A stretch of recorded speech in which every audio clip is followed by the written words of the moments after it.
Old Trafford as Manchester United were dismantled by Spurs on Sunday. The big game at Old Trafford, 3-0, another humiliating loss for Erik Ten Hag's side. And Manchester United fans have been having their say on it. I am one of them. And I've had enough. I've had enough, Rory. I'm done. I'm done with Erik Ten Hag. I'm done with trying to see light at the end of the tunnel. I'm done with being patient with the process. I'm calling myself out in this because I've flip-flopped halfway through. I've let cups cloud the progress. I did want to give him the benefit of the doubt to prove that last year was a blip. And 8 games in all comps into the new season, he has proved to me that that was not a blip. That is who we are. We have not played good football since February of 2023. I want to say around at the time when we won the Carabao Cup, around the time when we beat Barcelona. We haven't played well since then, and it doesn't matter who we play, what level of opposition, what end of the table they're at, whether it's home or away, whether it's new signings, whether it's people who aren't injured anymore, whether it's a new structure that's come in. It doesn't matter what changes, the performances haven't changed, and the manager has his fingerprints over so many signings. He spent over £600 million. Yeah, I mean, £600 million, mate. Yeah, there can't be. He needs time. There can't be. This is his 3rd season. There can't be. He needs a little bit more patience while players get Mazraoui, you know him. He's played under you. Knows your style. De Ligt, he's played your style. Martinez, he's played your style. Onana, he's played your style. Xerxes, he's Dutch just like you. You like him. Anthony, he's played your style. You don't even play him anymore. I know. It's a mess. Nothing really makes sense. And hearing you speak like this, it almost makes it more baffling because from the outside looking in, it's clear that Ten Hag needs to go. Sometimes when you aren't involved, when you don't have the emotion, I can just process it for what it is, and I can see clear as day that he needs to leave. Sometimes when you're invested, sometimes when it's your club and you love them and you want it to be better, you kind of trick yourself. Yes. But I've got 20/20 vision here, and I just cannot see for the life of me how he's still in the job. Yeah. But even more significantly than that, and this is where I need you to educate me almost, mate, they've backed him. He's still the manager for at least the next 2 games, which basically the implication of that is if you go away to Portugal and you win, and then you beat Aston Villa, like for me, nothing changes. No. If you were to win those 2 games, he's still not the right man for the job. But they've now backed themselves into a corner, Ineos here. Where if he does go and win those 2 games, which we've seen him do this kind of thing before, when the back's against the wall and he needs one. But we were talking off air about this, Rory. How many games has Erik Ten Hag been 1 game away from? FA Cup final, would have got sacked. Invariably. And there is a credit to this. You shouldn't get yourself into a situation where you're 1 game away from the sack. You shouldn't, not that consistently. But winning that game when you're 1 game away from the tin tack is also quite impressive. Well, it buys you a bit of time, but what it doesn't do is paper over the cracks of what you really are. But it does show us that the players are still buying into him, because the players then can realise we lose this game, he's gone, and they don't lose that game. Yeah, but also that's a bit of self-preservation kicking in, where they almost have a bit. Those players against Manchester City they showed up on that day and said we ain't losing. Where is that week in week out? Where was that against Burnley home and away last year? Yeah. Sheffield United, Fulham, Brighton. I don't know what you're going to do. I really don't know what you're going to do. Are you surprised? Him, mate. But are you surprised with Ineos? Because with Manchester United, it felt like things were new. It felt like there was a bit of a sea change. You got rid of the people on the board that you didn't want, Arnold and whoever else. You brought in the people that you did. I stand by that. That's still good. No, I agree. Well. I agree. Yeah. But it felt like things were changing. And this, what's happening here under the likes of Ashworth and whoever else. I feel like if this was happening under the previous board, it would be like disgraceful, unacceptable. Whereas under this board, it's all of the same things, but it doesn't make any sense because it's supposed to be different now, isn't it? No. What they've done, this is where we're going to find out about Ineos really quickly, though, and how ruthless they are and what their standards are. They did flirt with other managers.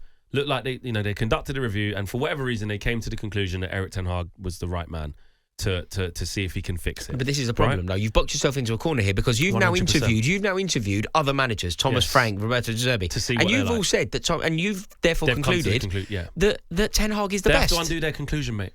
They have to do that. I, as a fan, have had to say I got that wrong. Show strong leadership then and say we thought he'd be able to turn it around. You know, we had a good window. A lot of Man United fans, I was on this very station saying, don't tell us not to be excited about our window. We bought some good players. And I do stand by that. But all of a sudden, they've all got the bozo gene. All of a sudden, De Ligt can't kick a ball. Terrible. All of a sudden, Mazraoui can't do anything. Ugarte, who we've tracked all summer to come in. Casemiro gets hooked against Liverpool, gets hung out to dry. Yes, he gave the ball away loads of times, and the new guy comes in, gets run past as well. Yeah. It doesn't matter who plays, mate. But I think you've now got yourself into a situation where the managers that you thought might come in to take over, the managers that through the summer you interviewed, you explored, does it work?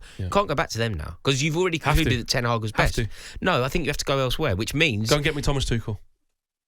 I feel like it's got Southgate or Van Nistelrooy written all over it. Van Nistelrooy will get it in interim. If we get destroyed against Porto, if we get destroyed against Villa, he'll be gone. And because that's quite quick, it will go to Reed. It's weird, isn't it? Because I would say, if you go away to Portugal and win 3-0, I would say that it'd still be a meritocratic decision to sack him. But you can't sack someone off the back of a victory. It's so weird. Yeah, but this is what has happened with the FA Cup final, and this is why I'm done, though. I've learned that you can sack someone after a win. Yeah. I've learned that the trophies have absolutely masked where we are. We've got only 2 league wins this season against Fulham and Southampton. We've got Villa next. It's the lack of goals, I think. Do you know the two thing that I think really does not sit comfortably when from the outside looking in, what I know of Manchester United and the traditions of the club, 2 major things.